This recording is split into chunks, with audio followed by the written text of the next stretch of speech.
Boa noite a todos, sejam todos bem-vindos à página oficial do Centro Espírita Verdade e Luz, aqui no Facebook e agora também no YouTube.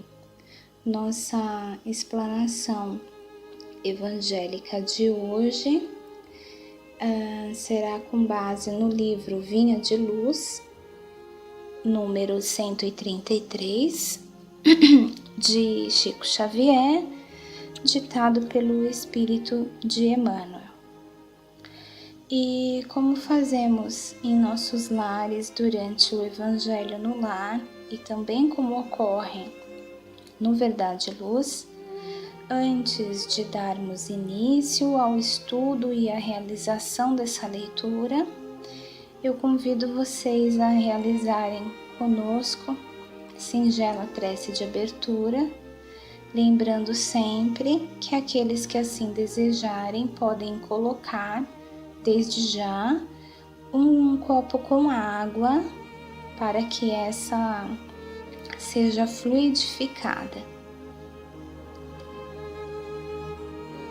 Então vamos juntos pedindo aos espíritos superiores, ao nosso querido Mestre Jesus, que nesse momento nos ampare, amplifique nosso entendimento para os seus ensinamentos e, para tanto, silenciando nossas dores, nossas preocupações.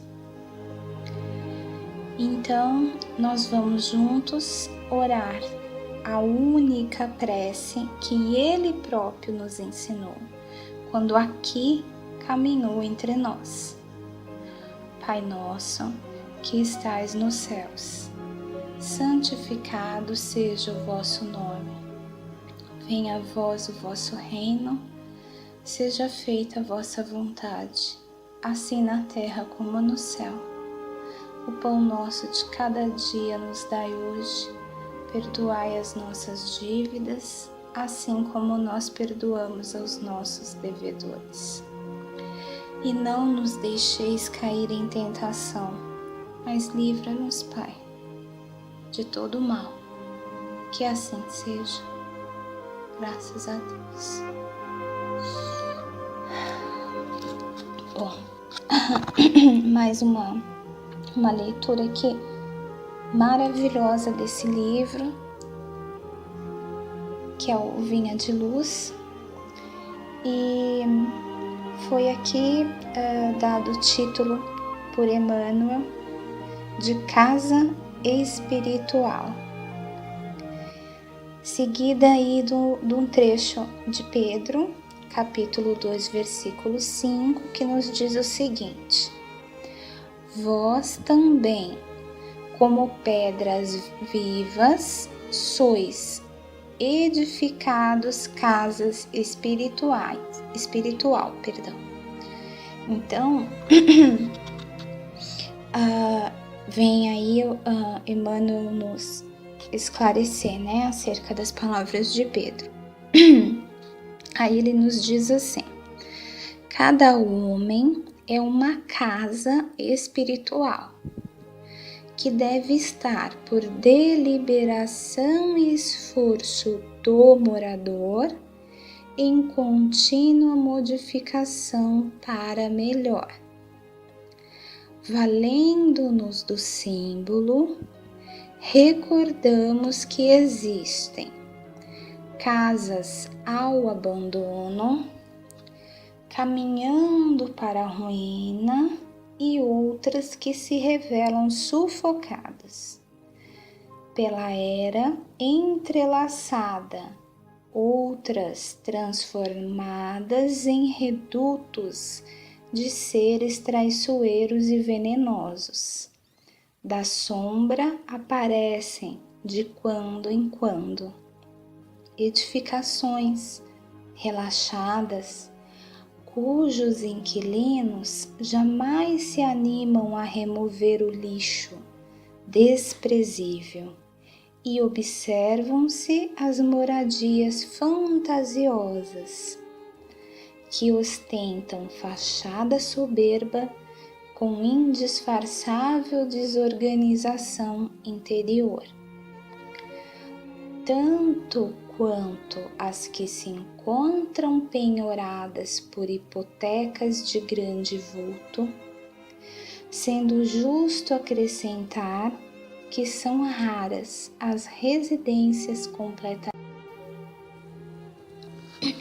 Não deve ser tomada apenas como carícia embaladora, e sim por material de construção e reconstrução da reforma integral da casa íntima.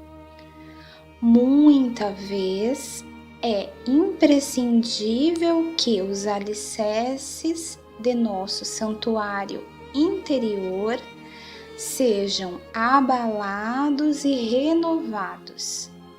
Cristo não é somente uma figuração filosófica ou religiosa nos altiplanos do pensamento universal.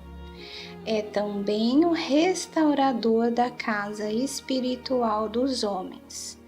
O cristão sem reforma interna dispõe apenas das plantas do serviço.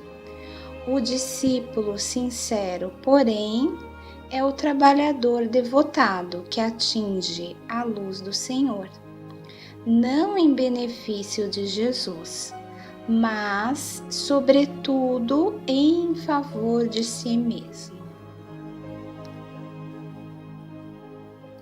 Então, vamos aí buscar entender. De início, tenho duas colocações aqui para fazer, né, com vocês.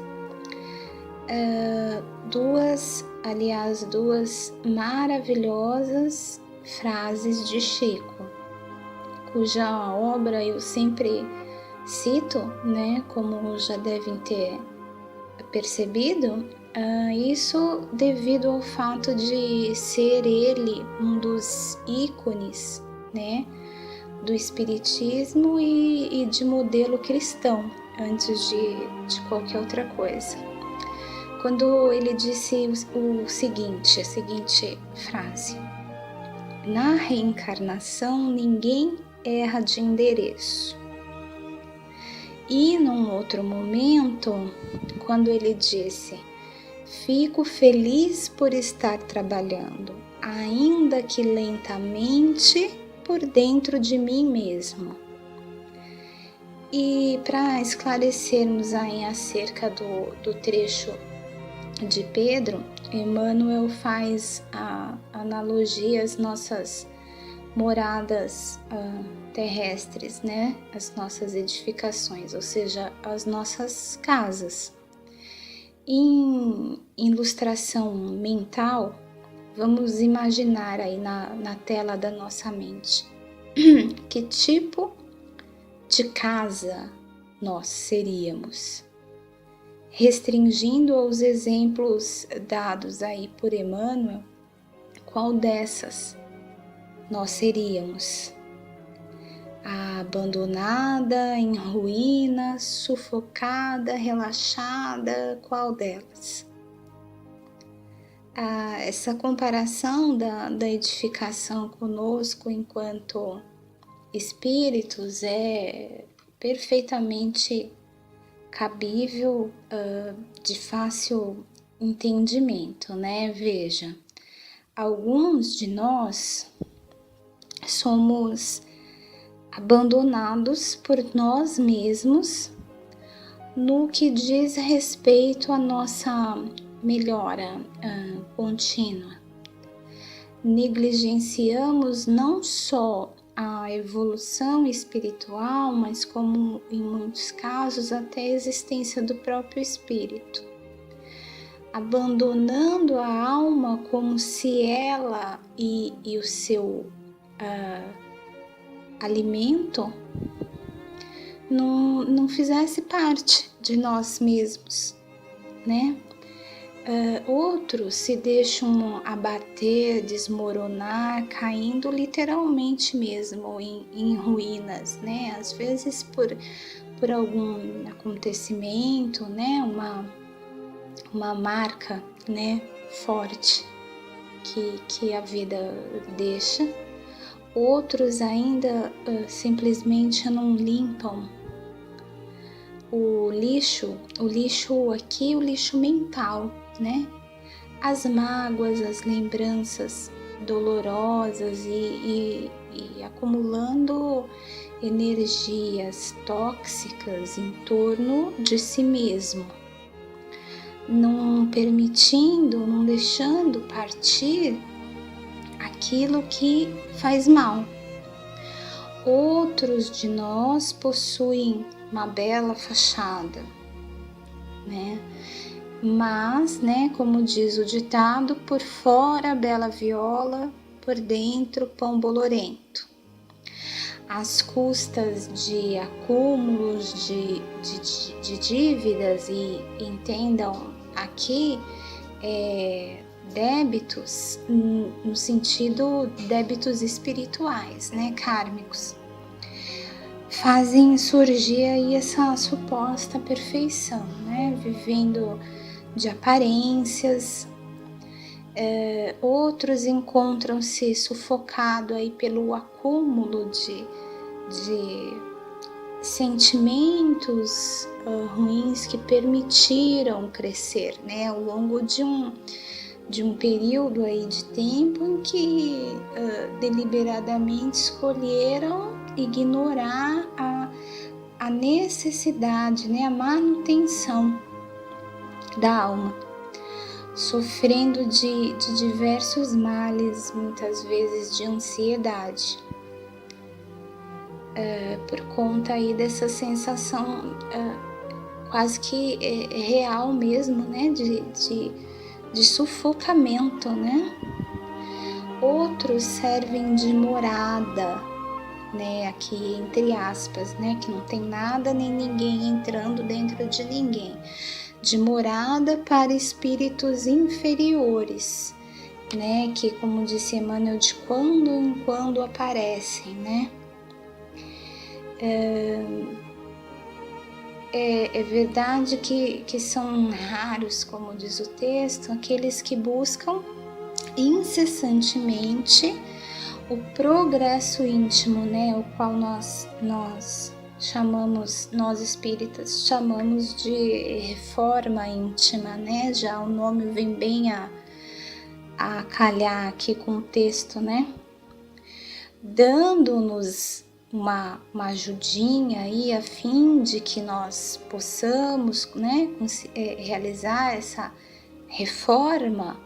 A vida propõe situações de quando em vez, né, nas quais muitas das vezes, a maioria inclusive, se faz necessário um abalo profundo, né, mexendo, como diz Emmanuel, com as nossas estruturas, ou seja, com os nossos alicerces, pois dessa forma incita em nós não o desejo, né, mas a necessidade de mudança. Então é aquele momento que você já não tem mais opção, tá? Não é mais você querer ou desejar, é aquele impulso, né, que a mãezinha ali, passarinha, dá no quem já observou, já teve essa oportunidade aí maravilhosa de observar, quando eles jogam ali o filhotinho, né, a ave filhotinha, para fora do ninho. Que opção que ele tem ali? Bater a asa, acabou, né? Já não cabe mais nada ali. É o que acontece assim com a gente. Então, essa mudança que ele fala, né? E esse abalo do alicerce esse alicerce, essa estrutura, são, na verdade, as nossas crenças, aquelas filosofias mais profundas, né? Já aquele comportamento já arraigado na nossa alma, né? Então, a determinada altura, é necessário um querer muito forte para que haja mudança, uma determinação realmente profunda, ou a necessidade, ok? Que é o que ocorre aí nesse revés, né, da vida. As histórias, né, as parábolas de Jesus, dos evangelistas, não devem ser tidas como histórias no sentido de apenas contarmos, como quem conta aí uma história da carochinha, da Chapeuzinho Vermelho ali para embalar o sono da criança, né? Nós devemos ver mais como um manual de instruções, né? Diretrizes para nossa existência. E através do emprego oportuno dessas lições no nosso dia a dia, é que vamos lentamente, como disse Chico, trabalhando por dentro de nós mesmos, né? Nós não podemos mais, nesse momento, ter nosso Mestre Jesus apenas como uma figura histórica, filosófica, figura máxima da representação de todas as doutrinas provenientes, né, do cristianismo, mas devemos vê-lo como exemplo e objetivo do que temos que alcançar, não hoje, nem amanhã, certo? Talvez nem nesse século, talvez nem no outro, né? Mas o empenho, a vontade e acho que sobretudo a conscientização, né? A ação em prol de nós mesmos é que deve começar imediatamente. O cristão, sem a reforma íntima, sem levar em conta essas diretrizes e empregar o esforço para que ocorram nele mudanças, não é nada além de um teólogo, na melhor das hipóteses, um estudioso das máximas de Cristo, né? Da teoria dos evangelhos, certo? Mas para ser discípulo do Mestre, veja que ser discípulo implica em seguir e não em entender ou estudar, né? Então, nós não temos que repetir como belos e bons papagaios aí as palavras, né? Apenas, né? Ou sermos historiadores, com ênfase aí na vida de Cristo, apenas conhecendo-lhe os passos, mas sim seguir-lhe os passos, empregando os ensinamentos em ocorrências reais da nossa vida. E assim poderemos nos dizer sinceros cristãos, né? Poderemos nos dizer discípulos de Cristo, ao invés de estudiosos de Cristo. Claro, né, amigos, que não é do dia para a noite. Mas claro ainda que nós não devemos de maneira alguma desanimar ao perceber que ainda não somos capazes de X ou de Y coisa que foi feita pelo Mestre, né? Razão pela qual, logo no início, eu citei a frase dita por Chico. Ele quando disse, né, trabalhando lentamente por dentro de mim mesmo. E ainda no início, quando ele disse que na reencarnação não ocorrem enganos, né, que ninguém erra de endereço, né? Posto isso, vamos ter consciência que a situação em que nós estamos, a família, a cidade, o corpo físico e tudo mais, foi escolhido a dedo para nós, a fim de nos proporcionar as condições necessárias e, acreditem se quiser, facilitadoras para nossa evolução moral, espiritual, né? E sabemos agora também que não é fácil. Imagine vocês, se Chico estava trabalhando lentamente por dentro de si mesmo. Imaginem nós, né? Importante é saber que cada mínima conquista é sim uma vitória, e que nosso Pai sabe que não é do dia para a noite. Até porque se fosse, gente, que mérito haveria, né? Se não é para ser por mérito, por esforço próprio, ele poderia ter nos criado todos anjos, né? Pronto, tá tudo pronto ali, não cabe mais nada a fazer. Então, não tem razão para ter desânimo na queda, certo? A queda mostra que nós estamos tentando e estamos em movimento, né? Que se a gente tivesse lá paradão, a gente não ia cair, né?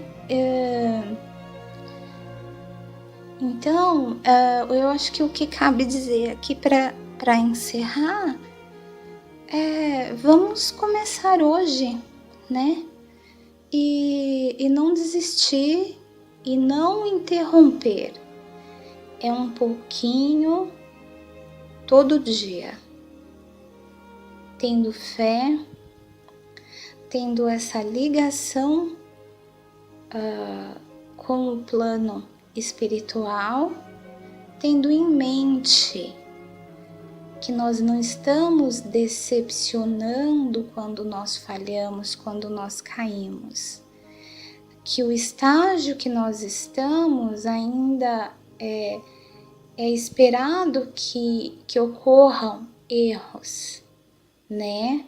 Mas que a gente não pode ficar parado, ok? Nem se nivelando por baixo, nem querer o top de linha. Mas Jesus andou sobre as águas, eu não consigo, né? Então a gente tem que ser racionais e práticos e ter amor no coração. Quanto antes nós começarmos, melhor para nós, menos sofrimento. E é agora a hora, depois dessa lição maravilhosa. Comecemos. Muito obrigada. Vamos agradecer juntos por mais essa noite, mais essa oportunidade de aprendizado, de iluminação, e que a luz que vem do Mestre Jesus possa nesse momento adentrar nossos lares, iluminando cada cômodo, cada cantinho das nossas casas, cada pessoa que lá estiver, cada animalzinho, cada planta.